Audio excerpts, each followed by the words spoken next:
Morning children, आज हम शुरू करेंगे क्लास 7th का गुलमोहर इंग्लिश बुक का एक चैप्टर। नाम जैसे आप देख रहे हैं अपने स्क्रीन पे, चैप्टर का नाम है द प्ले और इसके लेखक हैं विलियम शेक्सपियर। और इस चैप्टर के क्वेश्चन आंसर्स वीडियो में हम देखने जा रहे हैं। अगर आपने चैनल को सब्सक्राइब नहीं किया तो चैनल को सब्सक्राइब कर दीजिए और हम बढ़ते हैं आगे। लास्ट तक वीडियो में मेरे साथ बने रहेगा। तो पहला क्वेश्चन बच्चों आप देख सकते हो अपने स्क्रीन के ऊपर कि where did the actors meet for the rehearsal. Actors जो थे वो रिहर्सल के लिए कहाँ मिलते थे, तो पहले इसका उत्तर देंगे हम। The actors meet inside the woods. Actors जो थे वो इनसाइड द वुड्स यानी कि जंगल में, एक तरह से बोल सकते हो ना, जहाँ बहुत सारे पेड़ों का झुरमुट हो वहां पर वो लोग मिलते थे।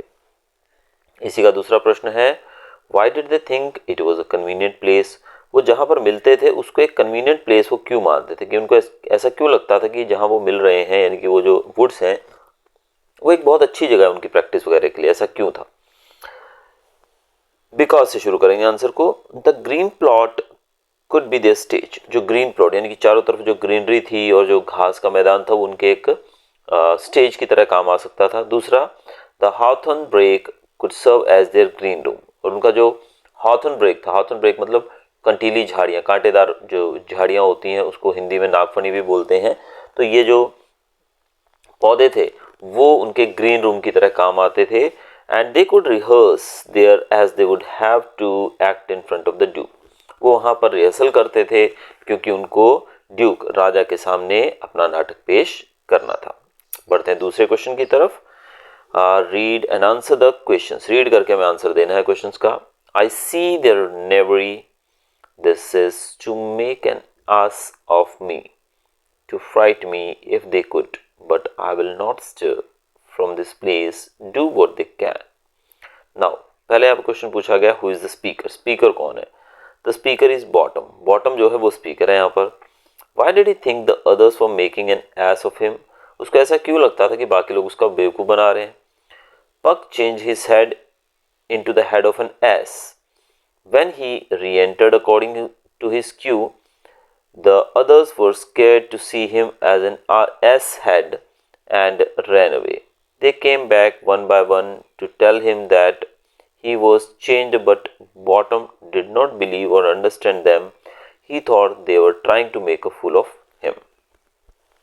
अब यहाँ पर इन्होंने बच्चों कहा है कि ये लाइन तो पहले बॉटम ने बोली है, ठीक है, और पक जो था उसने अपना जो हेड था, क्योंकि वो प्ले कर रहे थे ना, उन्होंने एक गधे की तरह अपना हेड जो था वो चेंज कर लिया था, इनके ऊपर मुखौटा पहन लिया था गधे का। और जब वो दोबारा री एंटर हुआ स्टेज पे अपनी बारी के हिसाब से, तो बाकी लोग उसको देख के डर गए एक एस हेड में, यानी कि उसको एक गधे के सर के रूप में देखकर उसको डर गए और सब लोग भाग गए। फिर धीरे धीरे वो एक एक करके वापस आए और उसको बताने लगे कि ही वॉज चेंज्ड, कि वो चेंज हो चुका है। लेकिन बॉटम ने उन सबको मानने से, उन सबकी बात मानने से मना कर दिया और वो समझ गया और उसको ऐसा लगा कि वो लोग उसको बेवकूफ बना रहे हैं। नेक्स्ट क्वेश्चन है बच्चों हमारा,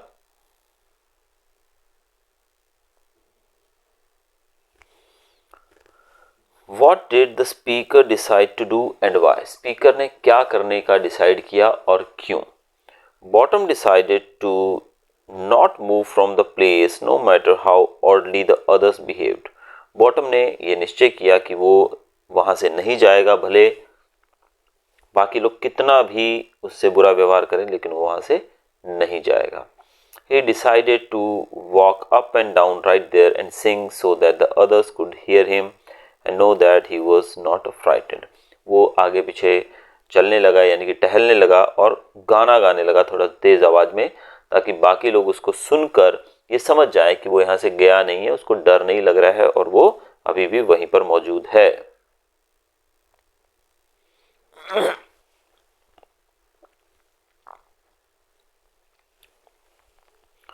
तीसरा क्वेश्चन है बच्चों हमारा, A stranger Pyramus than ever played here.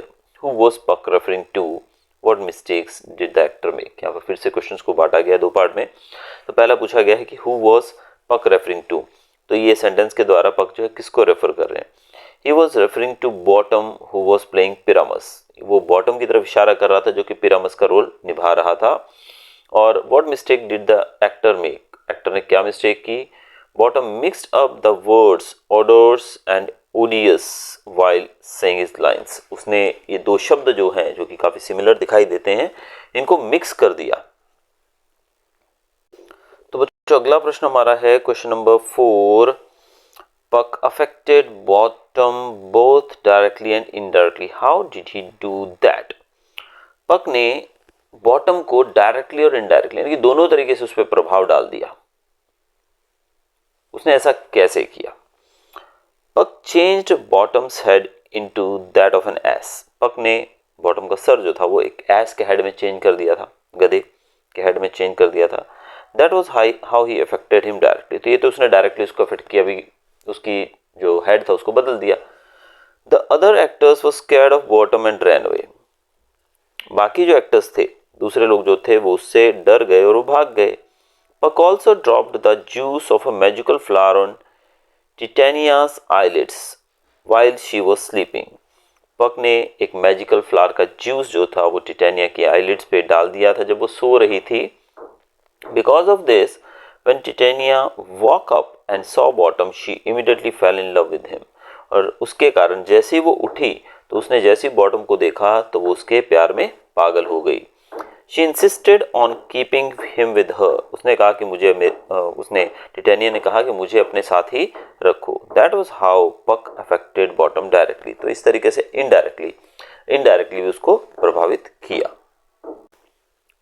तो दोस्तों अगला प्रश्न है हमारा, फिर से read the following sentences and answer the question, फिर से हमें रीड करके आंसर देना है।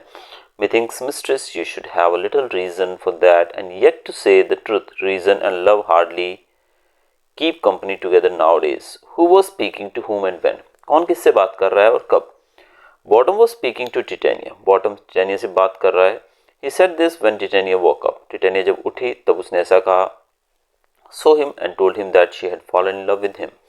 जब टिटेनिया उठी और उसने उससे कहा कि भी वो उससे प्यार करती है, तब उसने ऐसा कहा। अगला क्वेश्चन है हमारा, you should have little reason for what has the listener just said? You should have little reason, किस चीज के लिए रीजन की बात की जा रही है?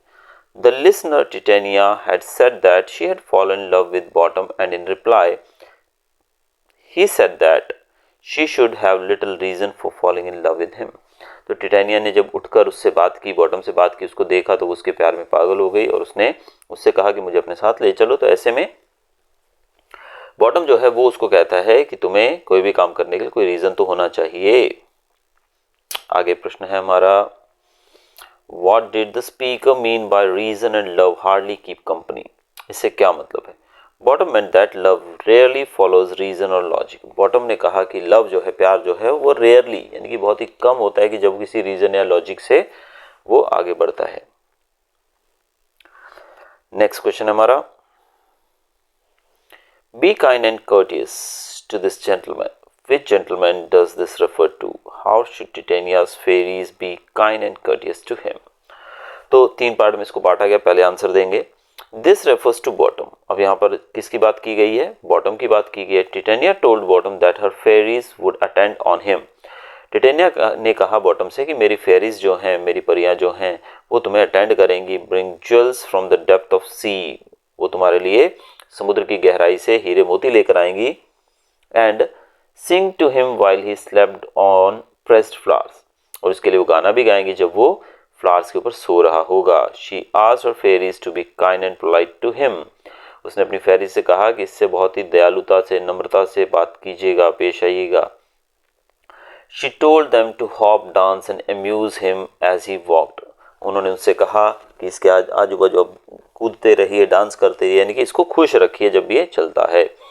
Feed him different fruits like apricot, dewberries, purple grapes, green figs and mulberries and to bow to him, और उसको तरह तरह के फ्रूट्स खिलाने के लिए भी कहा गया और उसके सामने उसको झुककर सलाम करने के लिए भी कहा गया। Then she asked them to lead him to her bower, फिर उससे लीड करने के लिए भी कहा गया उसके घर तक, उसके रूम तक, या जहां पर वो रहता था वहां तक उसको लेकर जाए। तो बच्चों ये था हमारा चैप्टर द प्ले और अब हम इसके बाद जो नेक्स्ट वीडियो हमारा रहेगा वो रहेगा हार्टवुड जो पोएम है उसके क्वेश्चन आंसर्स की बात करेंगे हम अगले वीडियो के अंदर। तो ये वीडियो आपने देख लिया, और अगर आपको अच्छा लगा वीडियो तो बच्चों चैनल को सब्सक्राइब कीजिएगा और बेल आइकन दबा लीजिएगा ताकि आने वाली वीडियोस की जानकारी भी आपको मिलती रहे। तब तक के लिए goodbye, thanks for watching.